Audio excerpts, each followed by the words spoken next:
10वीं कक्षा के तीसरी भाषा हिंदी कालांश को सबको स्वागत। बच्चों, आज हम जननी जन्मभूमि विषय का दूसरा भाग देखेंगे। पिछले वीडियो में हम पढ़े थे, यह दुनिया बड़ी अजीब है, संसार हर पल बदलता है, मनुष्य चांद के दिनों के लिए लड़ता है, हर आदमी का, हर समाज का इतिहास अलग अलग होता है। चंडाशोक धर्माशोक यहाँ पर बन गया था।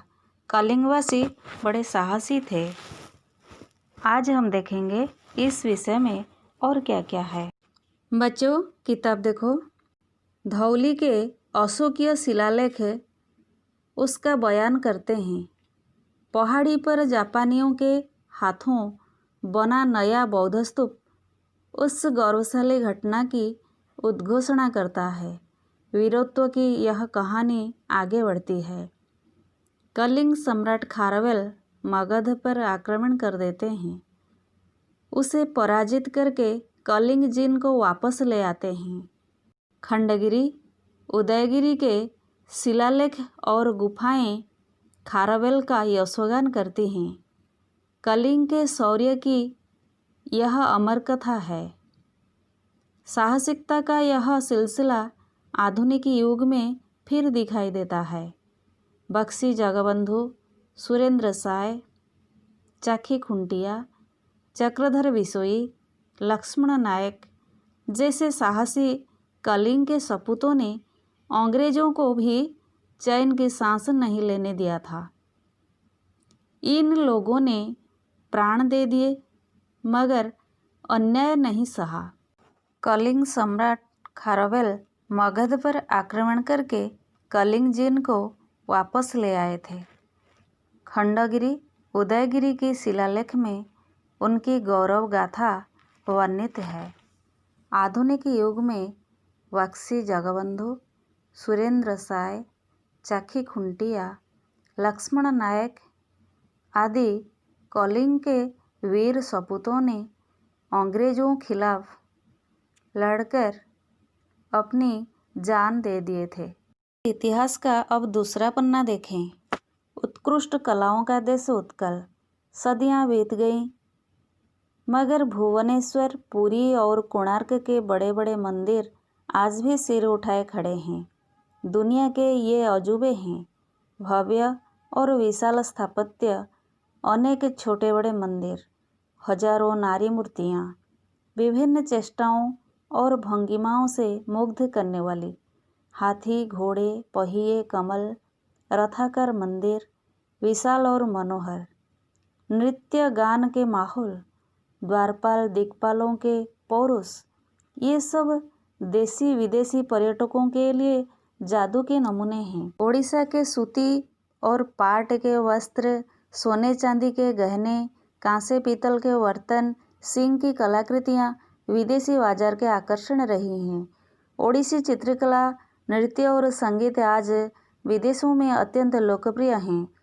ओडिया साधव बनिए छोटे बड़े नावों में सुदूर पूर्वी द्वीपों में व्यापार का जाल फैलाए हुए थे।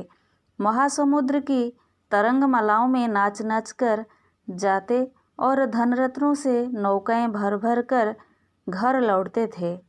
न तूफान से डरते थे न गहरे सागर से। वे कहते थे, आका माँ भय हमें किसी का डर नहीं। चिलिका झील तो उत्कल लक्ष्मी का विलास सरोवर रही, लेकिन दीपक जलता है तो बुझता भी है। ओडिशा के ऐसे शौर्य, ऐश्वर्य और वैभव सब काल के गर्भ में विलीन हो गए। ओडिशा का सारा कार्यकलाप इतिहास बन गया, उसका पतन हो गया। बच्चों, इसका सारांश देखेंगे। ओडिशा का दूसरा नाम उत्कल क्यों था? उसका दूसरा नाम उत्कल इसलिए कि उत्कृष्ट कलाओं का देश उत्कल था, इसलिए उसका नाम उत्कल था। सदियां बीत गई। सदियां इसका मतलब है वर्ष, वर्ष वर्ष या शताब्दी शताब्दी बीत गई मगर भुवनेश्वर, पुरी और कोणार्क के बड़े बड़े मंदिर आज भी सिर उठाए खड़े हैं।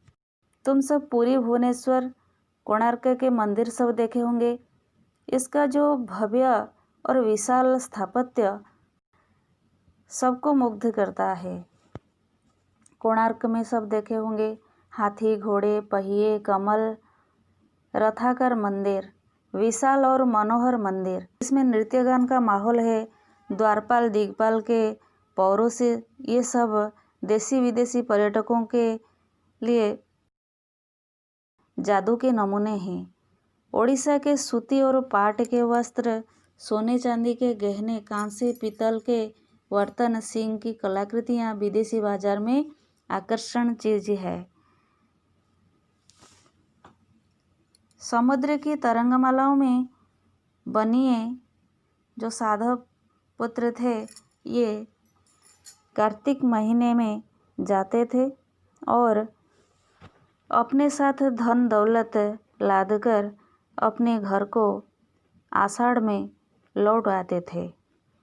वे बोलते थे, आग का माँ भय, हमें किसी का डर नहीं। चिलिका झील उत्कल लक्ष्मी का विलास सरोवर रही। 20वीं सदी के आरंभ में महापुरुष मधुसूदन ने इस इतिहास को पढ़ा। उनका दिल भर आया। उन्होंने सोते को जगाया, बोले, हे उत्कल के सपूतों, उठो, जागो, अपने पुराने गौरव को याद करो। तुम्हारे पूर्वजों ने गंगा से गोदावरी तक अपना राज्य फैलाया था, वह टूट बिखर गया। गजपति गौड़ेश्वर, नवकोटि कर्नाटक, कलवर्गेश्वर की उपाधि झूठी हो गई है। तुम दाने दाने के मोहताज हो गए। अब तो उठो, करो या मरो। ओडिशावासियों ने यह पुकार सुनी। अप्रैल 1936 को स्वतंत्र ओडिशा प्रदेश बना। अनेक सूधी नेता काम में जुट गए। नव निर्माण का बीड़ा उठाया। उत्कल विश्वविद्यालय स्थापित हुआ। अनेक स्कूल कॉलेज खुले। नई और तकनीकी शिक्षा का इंतजाम हुआ। इंजीनियरिंग और मेडिकल कॉलेज खुले। कुछ ही वर्षों में हजारों अमले, ऑफिसर, शिक्षक, अध्यापक, इंजीनियर और डॉक्टर तैयार हो गए। इन योग्य व्यक्तियों ने अपने तथा बाहर के प्रांतों में काम करके नाम कमाया। हीराकुद बांध बना, खेतों की सिंचाई हुई, अनाज का पैदावार बढ़ा। राउरकेला से लोहे का उत्पादन होने लगा। सुनावेड़ा में हवाई जहाज बनने लगे। पारादीप बंदरगाह ने नौ वाणिज्य को बढ़ावा दिया। इम्फा, नाल्को, जिंदल और वेदांत जैसे बड़ी बड़ी कंपनियों ने धातु द्रव्यों का उत्पादन किया। चांदीपुर और बड़माल में देश के लिए आधुनिक रक्षा सामग्री बनने लगी। आजकल तो ओडिशा में ही सारी आधुनिक सुविधाएं मिलने लगी हैं। सदियों के बाद फिर ओडिशा की किस्मत पलटी है। वह प्रगति के रास्ते पर आया है। दूसरे राज्यों के साथ कदम से कदम मिलाकर चल रहा है।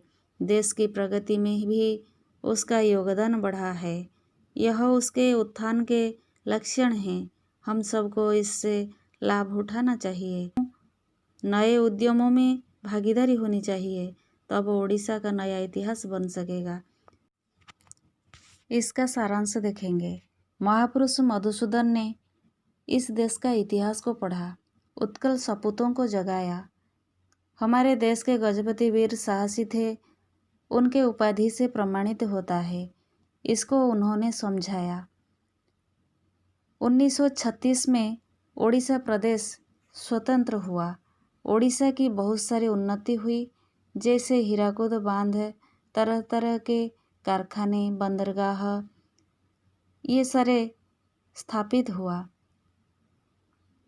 चांदीपुर और बड़माल में आधुनिक रक्षा सामग्री बनने लगी। इसी तरह ओडिशा राज्य अभी उन्नति के पथ में चल रहा है। हम हमारा ओडिशा की किस्मत को और आगे बढ़ाएंगे, तभी ओडिशा का नया इतिहास बन सकेगा। बच्चों, आज हम इस वीडियो को यहीं पर रखेंगे। शब्दार्थ लिखना, किताब को पढ़ना और PDF प्रश्नों का उत्तर देना। घर पर रहो, स्वस्थ रहो।